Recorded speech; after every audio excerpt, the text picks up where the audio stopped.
एखाद्या बाईचं नशीब किती खराब असतं आज मी या स्टोरीमध्ये तुम्हाला सांगतो।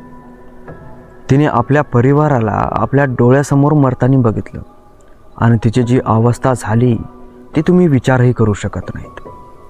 आणि ही जी आज गोष्ट मी तुम्हाला सांगणार आहे ही एकदम पुरेपूर 100% खरी गोष्ट आहे। आणि आतापर्यंत जेवढ्या बी गोष्टी मी तुम्हाला सांगण्याचा प्रयत्न करतो त्या खऱ्याच गोष्टी असतात। तर गोष्ट अशी आहे, एक फॅमिली होती, त्या फॅमिलीमध्ये 3 माणसं होते आणि 3ही जणांचे लग्न झालेली होती। त्याच्यातला एक जो होता तो बाहेर देशामध्ये राहत होता आणि 2 जण इथं राहत होते। आणि या 2 जणांमधलीच एक पत्नी ही बाई होती। या बाईचं नाव आपण तात्पुरतं अनिता ठेवून देऊ।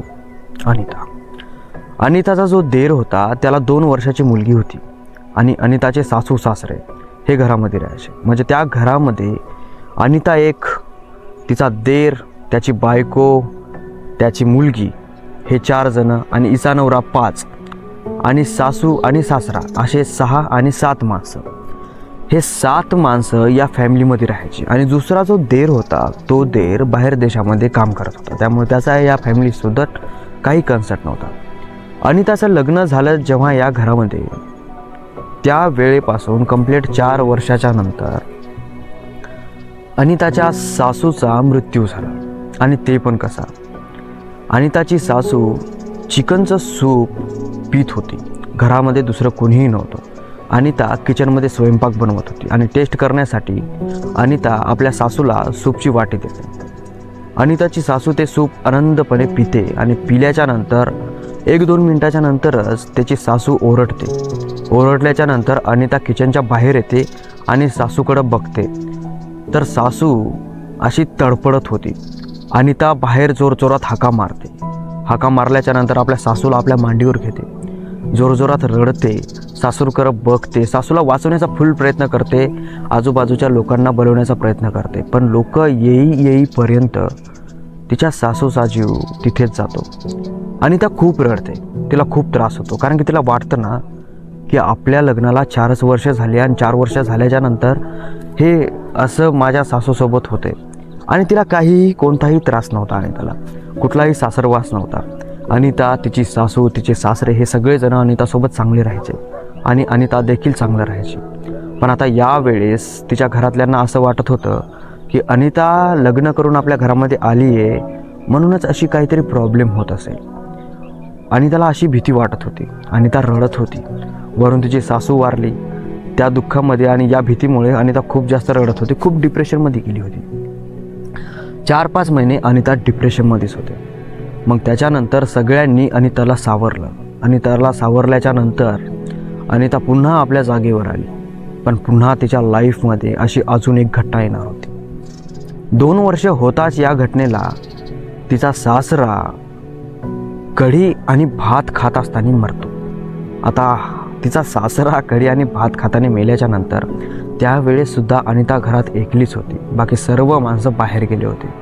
आता यावेळेस जे ही घटना झाली, या घटनेला बघून तर अनिताचे पूर्ण हातपाय चळचळ कापू लागले। अनिता देवाला म्हणू लागली की देवा हे काय आहे, हे माझ्याच सोबत असं का होतंय, घरात कोणी नसतानाच असं कसं होऊ शकते।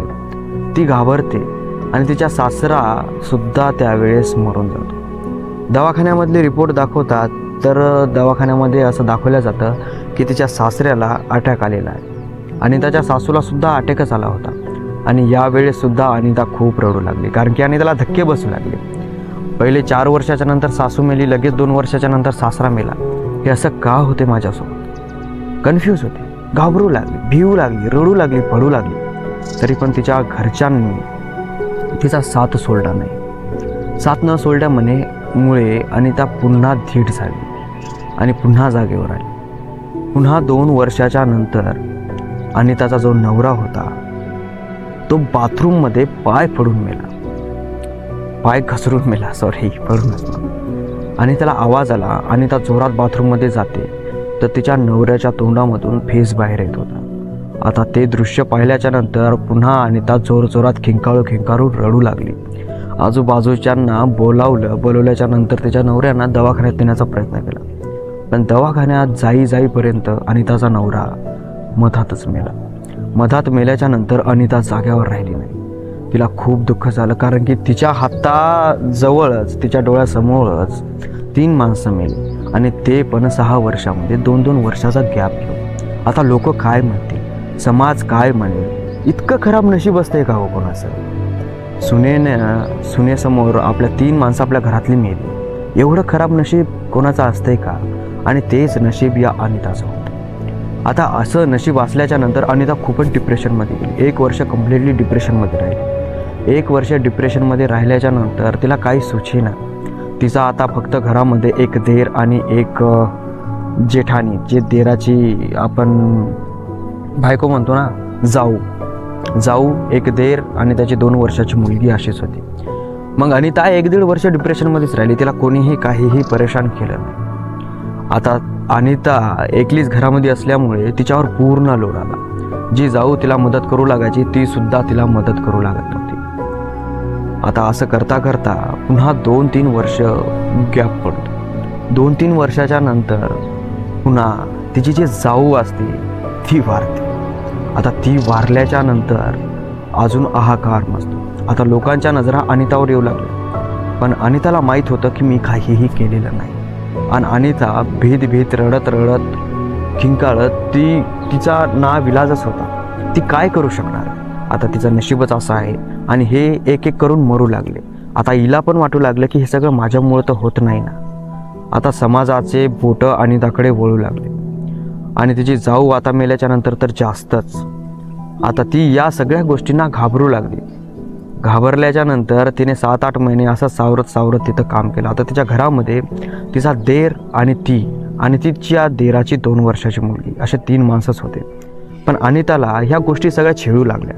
त्यामुळे अनिताने असा विचार केला की मी हे घर सोडून जाणार, कारण की मला इथे काहीही उरत नाही आणि काहीही मला सार्थकच होत नाही या जागेवर. मी असलं की काही ना काही वाईटच होतंय, चांगलं तर माझ्यामुळे काही होतच नाही. अनिताने असा गैरसमज केला. अनिता घर सोडून जाताच तिचा जो देर असतो तो देर अनिताला थांबवतो आणि म्हणतो, बहिणी, मलाही बायको नाही, माझ्या लेकरालाही आई नाही आणि या घराला सांभाळणार आता कुणीही नाही. प्लीज तुम्ही असं सोडून नका जाऊ. हे सगळं योगायोग आहे आणि हे घडलं हे आपल्या हातात थोडी असतं. अनिता रडत हो मध्ये हो मिसळून टाकलं आणि तिचा जो देर आहे तिच्या देराने अनितासोबत लग्न केलं. लग्न झाल्याच्या नंतर पुन्हा 2 वर्ष ओलांडतात. 2 वर्ष ओलांडल्याच्या नंतर तिची 2 वर्षाची मुलगी होती, आता 4 वर्षाची झाली होती.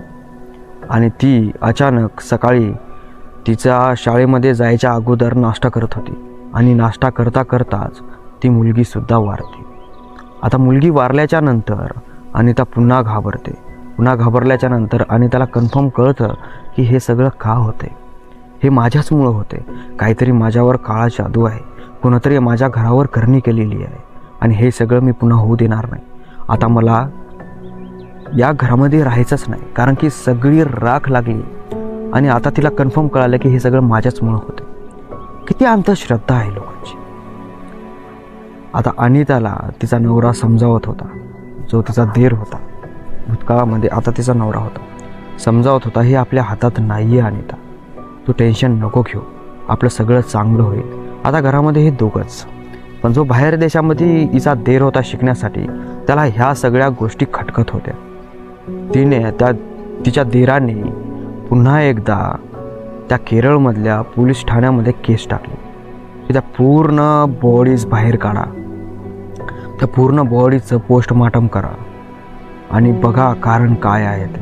कारण की मला याच्यामध्ये थोडा डाऊट वाटतो. असं कसं शक्य आहे, एका परिवारामधले लोक 2-2 वर्षांनी मरत आहेत, काहीतरी गडबड आहे. पोलीसवाले ते केस ओपन करतात. ओपन केल्याच्या नंतर जे गाडलेले मडे असतात ते पूर्ण पुन्हा उकरून काढतात, त्यांचं पोस्टमॉर्टम करतात आणि पोस्टमॉर्टम केल्याच्या नंतर त्यांच्यासमोर एक गोष्ट बाहेर येते. ती गोष्ट अशी की त्या सगळ्यांना एक जहर देऊन मारून टाकलेलं असतं. आता जहर कोणी दिलं याचा प्रश्न.